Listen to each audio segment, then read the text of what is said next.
Hello, everyone. Today we celebrate the feast of the conversion of St. Paul, which is a wonderful feast day because if we know who St. Paul is, he's the one who evangelized most of the Mediterranean region not long after Jesus died. And so he's one of the greatest evangelists that the church has ever seen, probably the most effective, at least during that time. And so he had to go undergo a conversion. We hear today the story of how he was not just against Christianity, but persecuting Christians. He was actually taking them wherever he could find them, he'd find them, and then he would take them to Jerusalem back in chains so that they could be judged harshly because he was a Jew and a very devout Jew, a practicing Orthodox Pharisee who would have had very clear vision of what good religion looks like, and all of these Christians were not showing forth that vision. So he wanted to make sure that they were totally gone. And so when we look at St. Paul's conversion today, I think that it's important for us to see that this seemed like something of an impossibility, both in Paul's heart and in anyone else's heart. It says in his own writings, he'll say that how people were afraid to meet with him at first because they were saying, this is the guy that was persecuting us, that he was famous for that.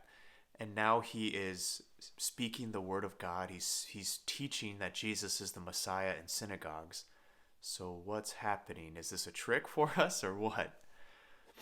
But conversions are, in this day and age for us, it doesn't feel like conversions are really that possible.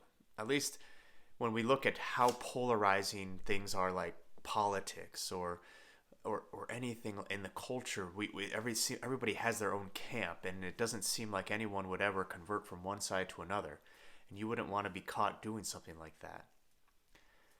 But what Paul shows us is that really what Paul's conversion shows us is that Jesus' intervention in our lives can bring about change that we never thought possible. Change that we would have never looked for in our lives.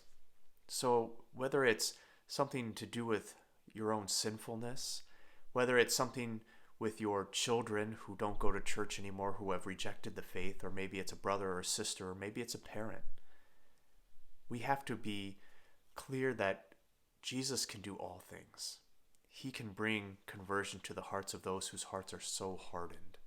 He can unlock those places that we thought were locked away and forsaken. With St. Paul, we have one of the greatest examples of conversion in the church, and he taught so well of Jesus. So we ask for his intercession today, that we might be converted from our old ways, from anything in us that needs to be converted, and anyone in our lives that we know needs more of Jesus, but also that we might be set forth on mission like St. Paul, and not be afraid to dream big like he did, so that we might bring the love of God, Jesus' true love, to the world.